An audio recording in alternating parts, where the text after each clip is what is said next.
at surface level, it would seem like a conspiracy theory. But then you just go to the World Economic Forum's website, and they've got the game plan pretty much just laid out there in plain English. So I don't know how it can be a conspiracy theory when they're just saying this is what we'd like to do, and this is how we envision the world, and this is how we'd like to achieve those objectives. Hey, what's going on, guys? We have our very good friend, Mr. George Gammon here. I'm a big fan myself personally. George, thanks for joining us. Well, thank you for inviting me. I appreciate it, and I look forward to speaking with you. Right on. So one of the most popular topics that we talked about in our channel is this concept called the Great Reset. Now, I learned about it through our producer, Nick. Nick found out about it through you in your show with Robert Kiyosaki. So for those here, maybe who don't know as much about the Great Reset, maybe this is their first or second video on it. Can you explain to us briefly, what exactly is it? Is it a conspiracy theory? Is it something that's actually happening? What's going on, George?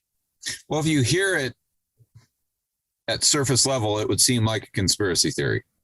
But then you just go to the World Economic Forum's website, and they've got the game plan pretty much just laid out there in plain English. So I don't know how it can be a conspiracy theory when they're just saying this is what we'd like to do, and this is how we envision the world, and this is how we'd like to achieve those objectives. But they say it in very vague terms, but it's all right there. So it's nothing. And the Great Reset agenda, it sounds like a conspiracy theory, doesn't it? But that's actually their verbiage. That's their term. We didn't make that up. So you got this group called the World Economic Forum. It's something that was started, I believe, in 1970 or 71 by a guy named Klaus Schwab. And it's when you hear about all these global elites and CEOs going to Davos, that's what they're doing. That's put on by the World Economic Forum. And they're loosely connected with the IMF. And they kind of control, or not really control, but they have a lot of influence over CEOs, over politicians, over heads of state. And they just have this objective where they see the world through the lens of central planning. And this is nothing new. We've seen it throughout history. They just believe, if you can say, you've got to try to compartmentalize and determine whether their objectives are altruistic or whether there's some sort of malicious intent. And assuming their objectives are because they want to benefit society or humanity, and they just see the world a lot differently than we do, then you say they're socialists. And they don't like to use those terms because they might not be popular with the West or something like that. But they're central planners or socialists. They believe that there's a group of people in the world that are far more intelligent than you and I.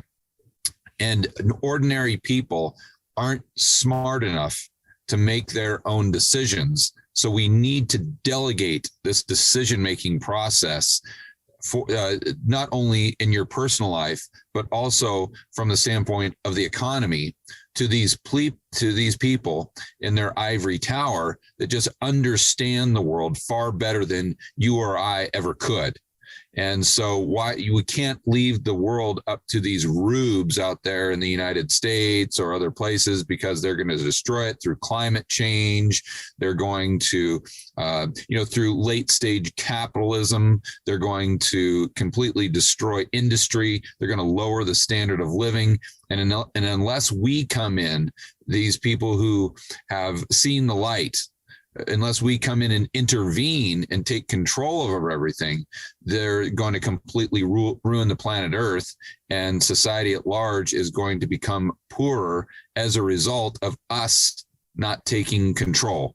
That's kind of their mentality, if you assume they have good intentions. So it really leads to a controlled type of economy. I would assume that most of these people have studied history and are relatively intelligent when it comes to economics. And the big problem with central planning, if you go back and look at communist Russia as an example, is they don't have price signals. So if you don't have price signals, then it's very difficult, it's basically impossible to allocate resources efficiently. Yeah. That's why you can have a country like Russia, communist Russia, that has the Ukraine, which is very fertile, but yet they can have famine throughout the entire region. It's because they can't figure out where to allocate these resources because there's no prices telling them, hey, you need more metal over here, or hey, you need more fertilizer over there. You need more lumber over here. That's what prices do so well.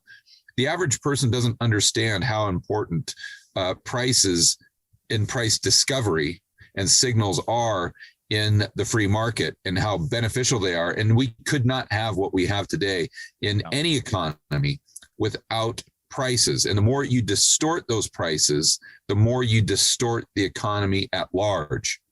So I think they know this, and they've tried to figure out, okay, in order to have a more equitable society, we want socialism. We need to control the means of production. But the downside to that is we're not going to have true price discovery, and we might fall back to the mistakes that they made, let's say in communist Russia or China or Vietnam, other places.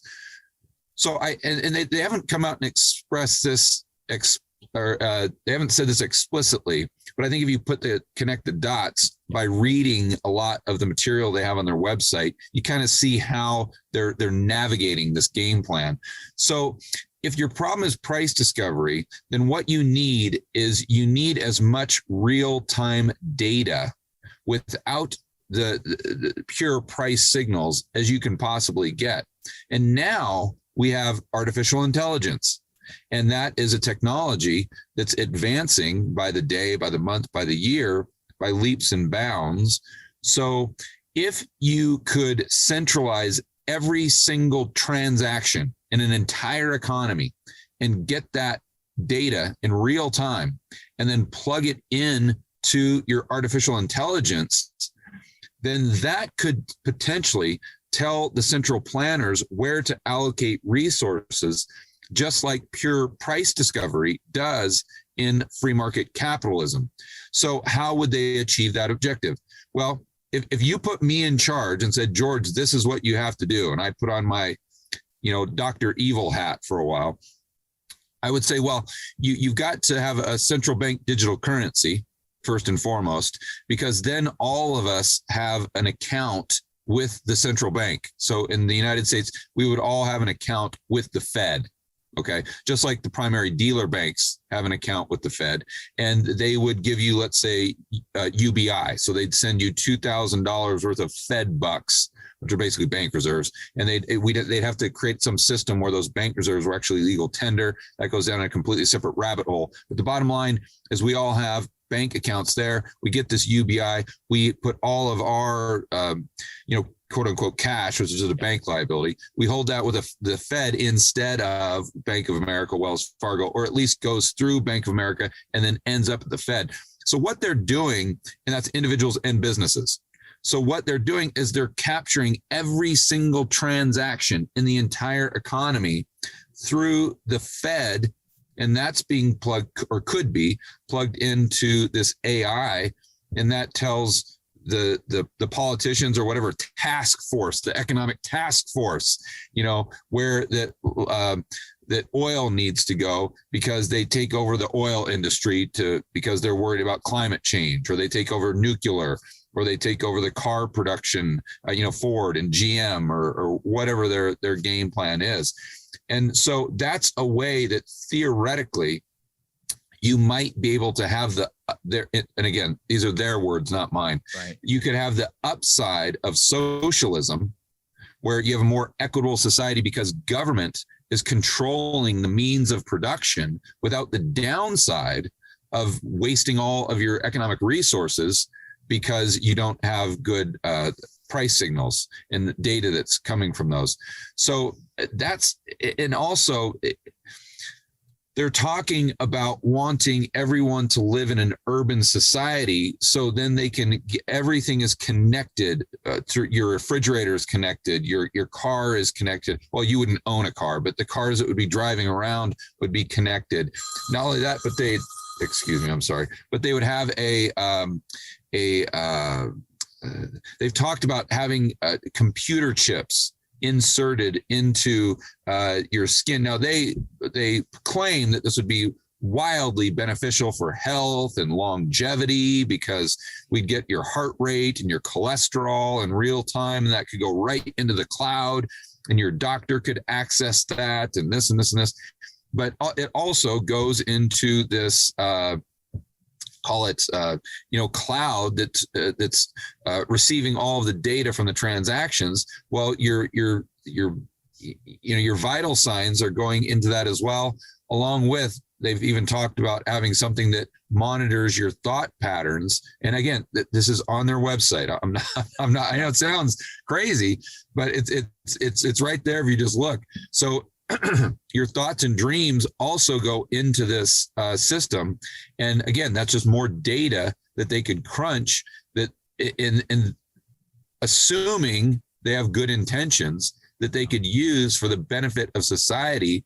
So we wouldn't have to depend on all these idiots out there in the real economy making decisions for themselves as to whether or not they want to wear a mask or not wear a mask, whether or not they want to buy a diesel truck or not, or whether or not they want to start a business. We can't afford anymore to leave it up to these rubes, because they're going to destroy everything, and that we're never going to be able to have true equality. We're never going to be able to eradicate poverty. We're never going to be able to do all these things that they may want to do if it's not centrally planned. Yeah. I've been reading The Road to Serfdom just over and over and over and over and over again lately, especially because what's been going on. And you see that that was originally written by Hayek because he knew that coming out of World War II, the major countries in the world would be inclined to accept more central planning and more socialism. And he was using that term kind of interchangeably. The one textbook definition of socialism, where the government controls the means of production, but then also where you have an increasingly large welfare state, which I would consider kind of welfareism to distinguish between the two. But he says both of them kind of put you on the path to, or the road to serfdom. It's just a matter of how quickly you get there, right?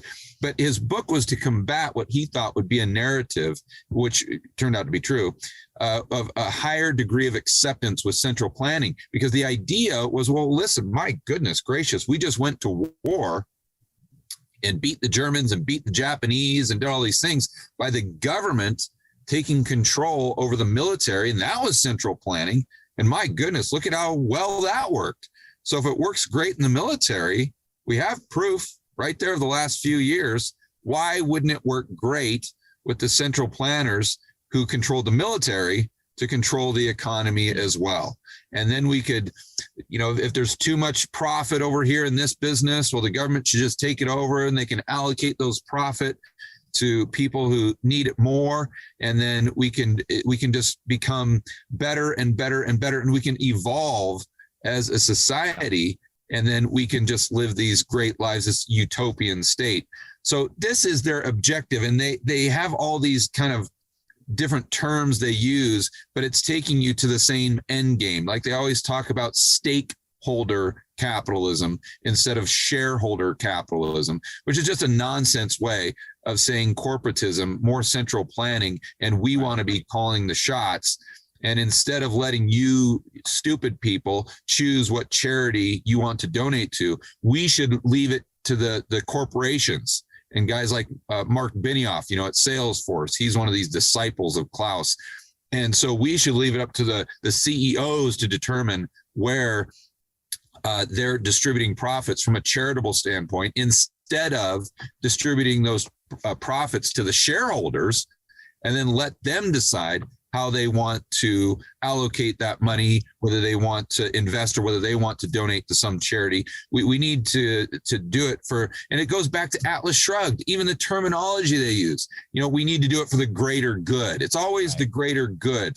We need to do this for society, for, to make sure that we're increasing, equality and all of these buzzwords, but it just goes back to the same place. They want socialism, they want central planning, and they think they should be the ones that should be calling the shots for pretty much the entire world. And we just talked about the economic stuff, but they believe that from the standpoint of the global monetary system as well.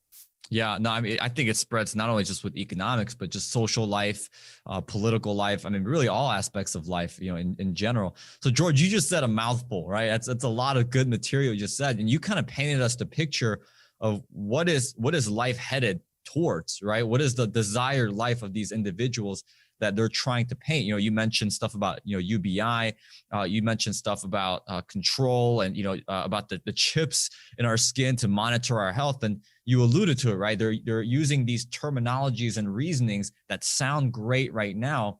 But I think for a lot of people who are researching this, right? I mean, when I did my research on the Great Reset to make videos, I was reading stuff about, they're not going to let us eat meat and, stuff about Bill Gates and all these different things. But help us to understand. And I'm going to ask you real quick a question in a moment here, referencing to my generation, which is the millennials, about capitalism versus socialism. But before we go ahead and do that, give us the final paintbrush here in terms of what does that picture look like? When the WEF, the World Economic Forum, has their desired outcome, when these global elites has their desired outcome, what does life look like for me and you? What does that mean for our business? What does that mean for our families? What is the day-to-day life going to look like? In their dream world? Yeah, because it doesn't have to go there. I don't want to make it sound like this is some foregone conclusion or not. It's not. I think this is just a very small minority. Now, unfortunately, there's been small minorities that have gained a lot of power throughout history, and but their dream world is everyone living in a city that's all connected. Everything, your car is connected to the cloud, and all that data is going to them, your thoughts, your dreams, your vital signs.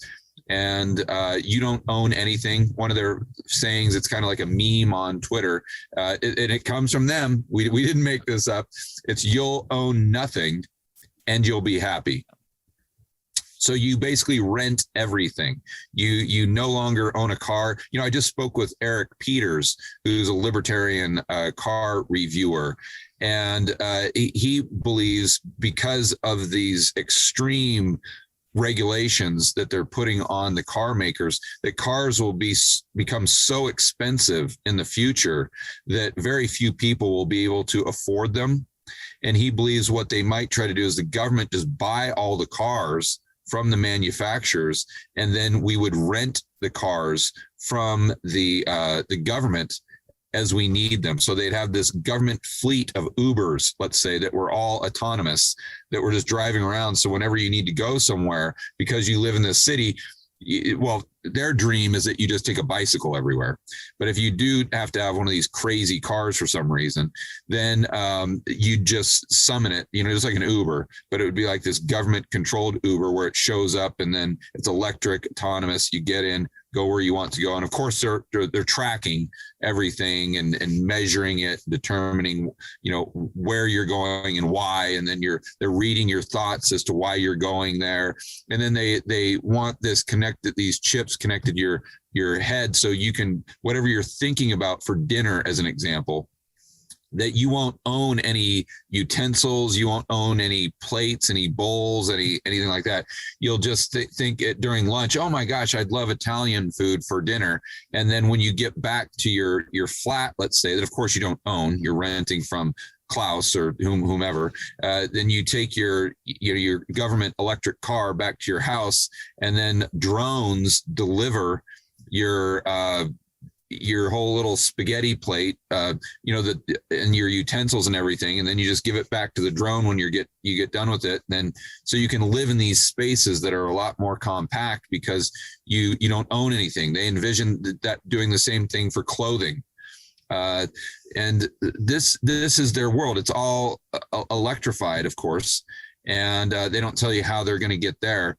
But we all live in these little, no one lives in rural areas, and those who do are just kind of outside of the system. They give a real eerie presentation of those people who live outside or choose to live outside of the cities, very similar to Hunger Games. Yes. In the sense that, remember, there was that there was that one district, like District 13 or whatever, and that's where all the people lived out in the forest, and those crazy people. You don't want to deal with them. Those are the ones that don't want to be a part of this utopian system we have. And so they kind of paint this picture where there would be most likely some people who couldn't see the value in owning nothing. And they couldn't see the value of having a chip in their forehead, and they couldn't see a value of all these things that are just completely obvious to anyone with a brain. And therefore they want to live like animals out in the forest and maybe their district, and maybe drive their diesel truck or something like that. And they kind of just say that, yeah, that may happen. And there could be some people that choose that, but we just feel sorry for them, because they're like lost souls out there that just can't see the light, and haven't had this epiphany moment like we had. And they actually have blog posts where they're talking about this stuff. I mean, again, it sounds like I'm making this stuff up. It's all there. And trust me, I'm not that creative to make this up. You can read their blog posts. And sometimes we want this to happen. Sometimes they present it like, maybe this is what the future would look like. Well, maybe so they kind of weasel out of it to say, well, no, we're not saying we want that. We're just trying to envision what the future would probably look like in 2030. You probably won't eat meat in 2030. You probably won't do this, probably won't do this. And then you kind of read other things to where they're really trying to steer you in that direction, and trying to really, I think, use propaganda to convince you that this is the path to enlightenment. Yeah, no, I absolutely agree. So last question here for you, George, and this is a kind of a personal question of mine, actually.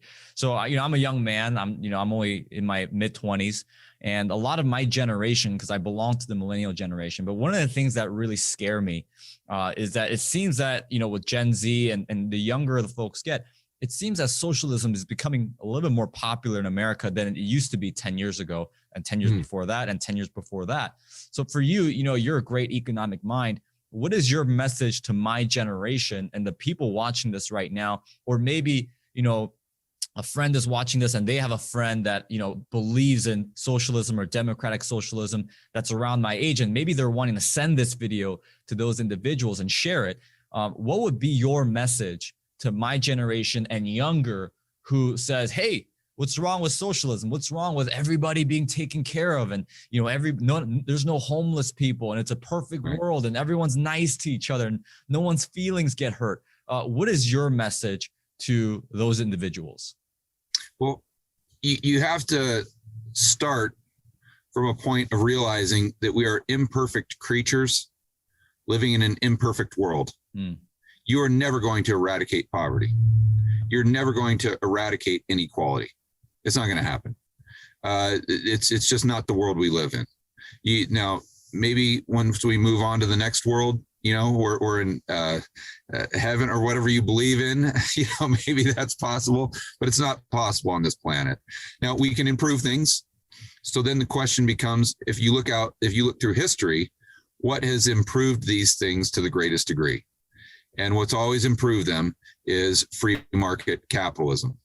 So then they would point at Sweden, and then or Denmark or something like that. They'd say, well, they have very high taxes there, and look at how well they do. So they're really not talking about socialism, because they're not talking about the means of production owned by the government, maybe healthcare, but they're talking more so about welfareism, right? To where you're extracting resources from the private sector, from people who produce, and those resources are going to the government, and the government is redistributing those resources to people who they think will benefit from that redistribution. That's basically the premise of welfareism. Well, what you're assuming right there is you're assuming, number one, that the government spends money well. And it doesn't. It's incredibly inefficient. And then you're also assuming that every dollar that's extracted from the producers are somehow going to end up in the back pocket of those individuals who need them.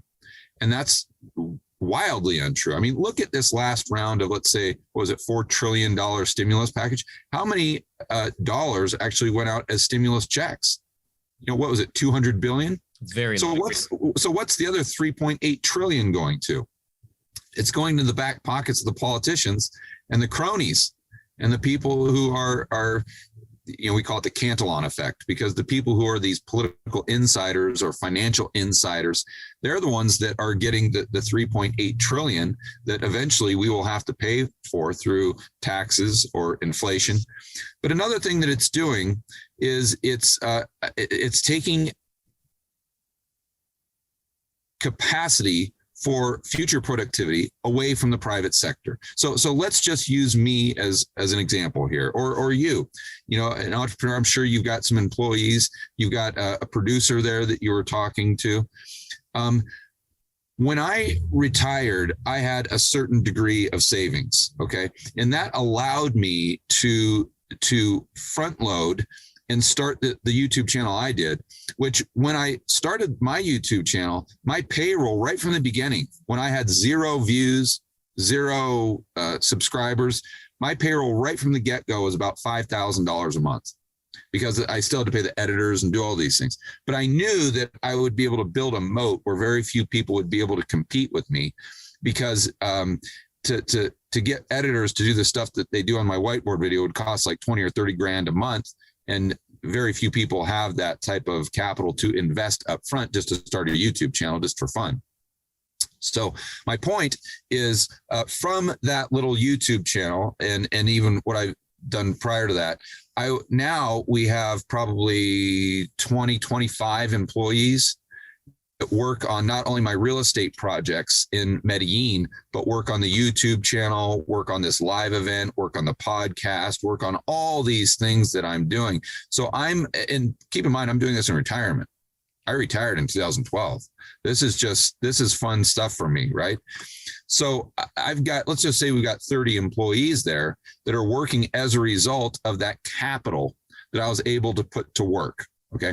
Well, if that would have been taxed away from me, I would not have had that capital to now create what I've created that's allowed me to employ all these people, produce all this content, and do that video about the Great Reset in the first place, that allows you to create content that allows you to educate your viewers. So you see all of these, it's the invisible hand, right, of Adam Smith.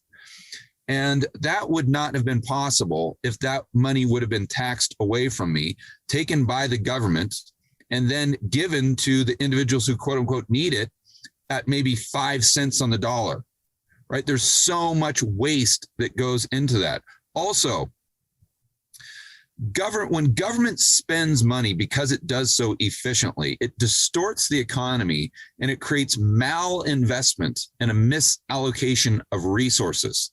An example would be what we saw in 2020 and what we're seeing today, where they're paying people to stay home, to where now employers that want to produce goods and services have to compete with the government for employees. Yeah. That's a perfect example of distortions. Okay. So what happens is you have to look at government spending, the majority of it. And you can say, well, George, all government spending isn't bad. Granted, there's some exceptions to the rule. But as a whole, it's very similar to an individual taking heroin, because it distorts the economy, just like heroin distorts the health and the mind of the individual that's taking the heroin, right? So what happens is the more government spending you have, it's just like that individual taking more and more heroin. That's why we talk about a debt jubilee as an example, or the MMT people come out and say, oh, we shouldn't be worried about the debt. That's irrelevant. The only thing we should worry about is inflation. And we should just, print up 75 trillion to pay for the Green New Deal and have education for all and healthcare for all and all these things, because we are a currency issuer. and we're not a currency user, to use the MMT terms, right? But what they're leaving out of the equation is that that's going to distort the economy because it's going through government, and that's more heroin going to the heroin addict. And it's not about the amount of debt. It's about the amount of heroin, monetary heroin, that's going to that addict, that's taking them closer and closer and closer to their inevitable death from an overdose of that monetary heroin, just like you have an overdose of government spending. Japan would be a great example of that. 250% of debt to GDP. Sure, they exist, but look at what it did to the economy. It hollowed it out. You have these zombie corporations, and it's nowhere near as efficient. And think of all the economic growth that has been lost by the government racking up all the debt and the spending that it took them to get to 250% debt to GDP in the first place. So then you've got to sit that person down. And so once they understand that the government spending itself distorts the economy, and it takes resources away from guys like you, it takes resources away from producers, people who are real go-getters and very ambitious. And then it allocates them in a way where only 5 cents on the dollar gets out, and the other 95 cents goes to cronies and Klaus and the IMF or the Clintons or the Bushes or Jamie Dimon or whomever. Then you've got to realize what wealth actually is. Okay, and this is the big hurdle for everyone. And if they could just get over this hurdle, everything would make so much more sense to them. So wealth is not measured by the amount of currency units that are in your bank account. Wealth is not measured by the amount of currency units that we have as a society as a whole, right? So for whatever reason, we tend to believe that if everyone in society just had a larger number in their checking deposit, then we would be wealthy. We would be far more wealthier. But think about that. If that was true, the wealthiest country on the planet right now would be Venezuela, because everyone there is literally a billionaire measured in their local currency. Well, why isn't Venezuela the richest country on the planet Earth? Because they don't have any goods or services. So my point, let's use another example. You and I are stranded on a desert island, and all we have is sand, coconut, and some salt water. But we have a huge chest full of gold, or $1 billion, or we have our USB drive with $1 billion in Bitcoin. How rich are we?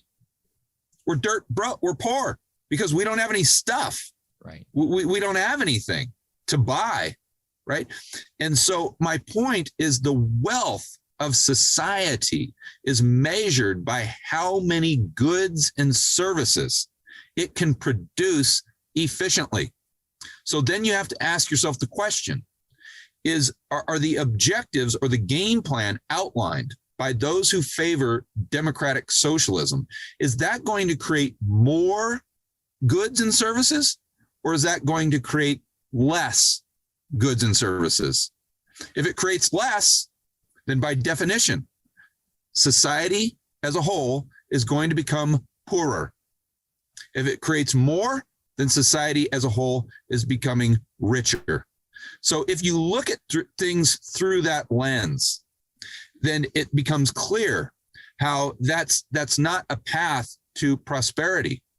But what it is a path, or it puts us on the road to serfdom. That's the last thing people need to realize. So we, in a lot of millennials and a lot of people in general, tend to see the solution as government. Well, if we just had a better person micromanaging the economy, or micromanaging us, well, oh my gosh, things would be so much better. If we just get the right guy or gal in the White House, all our problems would be solved. If we could, but yeah, and see, I really want, and this is other people talking, they say, well, I think we should do more lockdowns now. And if we could just get if we could just all listen to Fauci, then everything would be fine and we'd flatten the curve and we'd all be able to go back to our lives. Or if we just had, universal medical care or Medicaid for all, whatever they call it, or college for all, then it would be great. And if we could just get this politician in there and give them the power to do that,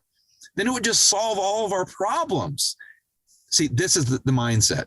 But what they fail to think through is the end game. Yeah. If you give a politician X amount of power, at some point in time, there's going to be a politician in office that uses that power you gave them against you. So right now you could say we need to give the government all of this power to lock us in our own homes or to force us to wear a mask or, fill in the blank with what's happened in 2020 and 2021. And if we do that, it'll be great, assuming you believe this.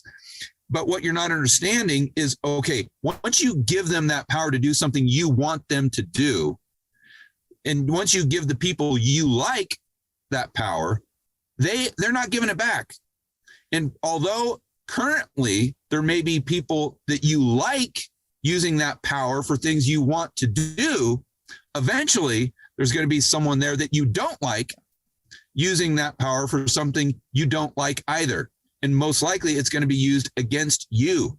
So the solution is to give the government, the federal government especially, very little power to begin with, and leave the decision-making process up to the individual. Right. And it requires having principles. And see, that's what's really wrong with the left, and that's what's wrong with the right as well, is that no one has any principles. They just wake up in the morning and say, oh, no, we should do this. No, we should do this.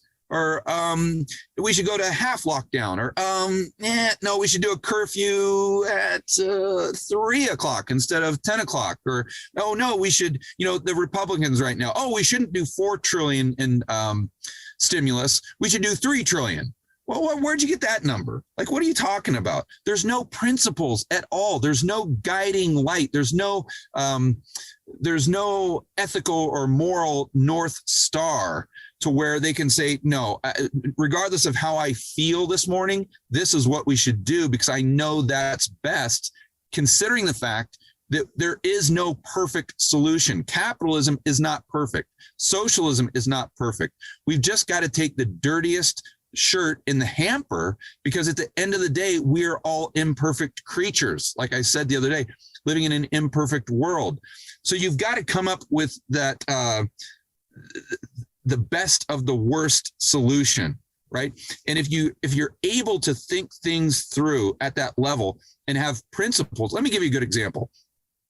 And and listen, I make a ton of mistakes, but here's an area where I think I was actually able to use principles to my advantage. And Ron Paul is a great example of someone who is principled and really made some great decisions looking back through history, like the Iraq War, to where he didn't let the general public sway his decision-making process because he just reverted back to that North Star. But when I call it the cerveza sickness, but when this came out, and I started doing videos on this in January of 2020, based on work from buddies of mine like Chris Martinson and Eric Townsend with Macro Voices. So I started talking about this then, that, hey guys, this thing that's going on in China, this could be a big deal. We could see like a police state type of situation throughout the world and in the United States. And, I was talking about the R naught value, and I was saying, hey, this thing might not be the flu, that you got to pay attention to this thing here. And everyone, of course, was telling me that I was a tinfoil hatter and conspiracy theorist. And then once it really started to come out that this thing could be bad news, if you remember back to March and February, we didn't have a lot of data on this thing. I mean, you didn't know if the case fatality rate was going to be 0.5%, which fortunately it's very low, but you didn't know it was going to be 50%. I mean, who knows what? And so how do you make decisions? I mean, should we give the government that control if it has a 50% case fatality rate, as an example? And it was very difficult back in those times to think clearly. But I remember going on several podcasts like yours where I was asked the question, what should we do about this? And I said, frankly, I don't know. I don't have the answers, and because we don't have enough data to make correct decisions right now, or any decisions. But this is one thing I do know, is that we shouldn't give any power to the government. Whatever decision is made should be made by the individual. So if the individual wants to lock themselves in their house, that's fine. But we shouldn't allow the government to force us to do anything. The government should give us the data to the best of their ability, and they should let people make their own decisions. And looking back in retrospect, that was probably the correct approach. And it was very difficult to do that, but I was able to come to that conclusion based on my principles. So if you're able to understand what wealth is, if you're able to understand the downside with giving government more and more power, if you understand the Cantillon effect, if you understand how the government distorts the economy, and if you understand how we need to be principled, then when you juxtapose free market capitalism to this new version of, and it's not new, listen, there's nothing really new. This has been tried over and over and over again. And then you see how free market capitalism is superior, not just for the rich, but for the poor and middle class as well. Yeah. Yeah. And, it's funny, you study the Great Reset and what's happening. And it seems that the environment and the climate that they are looking to create, which is kind of like what you said, a society with no principles, a government with no principles. And what an opportunity then, in a divided country, both economically and socially, for the case that, hey, government needs to intervene. Look what's happening right now. There's no unity. There's no, and ironically, this is just my personal opinion, but I just thought it was ironic that the current administration, when they were running, their tagline was, hey, we need to have unity. We need to have, through government intervention, of course. So this is all really interesting stuff, right? Yeah, and the principles go back to the Constitution. Yeah, that's all you need. That is the principle right there. It's the law, and that's the problem right now. Is the politicians just totally ignore the Constitution, and the Fed is ignoring the Federal Reserve Act. So if we become, and that's why it's so important that we're a nation of law, and not a nation of men. Because we need something that constrains the central planners, because they're greedy just like Jamie Dimon. They're flawed just like anyone else. In fact, I would argue they're far more flawed and far more greedy and have far less morals and ethics than any of us. The law is what protects us from them. Those are the principles we need. So what's happened is society has given up on the Constitution. Now you've got all these people claiming that it's a living, breathing document. That's utter nonsense. All that means is we should just do away with it and just make laws and willy-nilly based on how we feel that day, or whatever. It's mob rule. Yeah, basically what it is. It's just mob rule, and we are going to succumb to our own deficiencies as human beings. That we've got to understand that we are emotional human beings at our core. We like to think that we're rational individuals and all these things. We're really not. We're emotional human beings. And that's what's so wonderful about the Constitution. It's just a set of principles and guidelines that if we just stick with it, it's not perfect. It's not going to solve all of our problems, but in the long run, that's how we're going to flourish. And that's why, we've got this lawsuit against the Fed and every, I don't know if you want to talk about that, but anyway, it's all about those principles. That's for sure. Yeah, no, I agree. We got to have parameters. It's accountability. I think if you study any society in history, whether it be the Roman Empire or whatever it may be, this is the downfall. A lot of times. Yeah. Another example too, for your socialist friends, is you've got to ask them the question,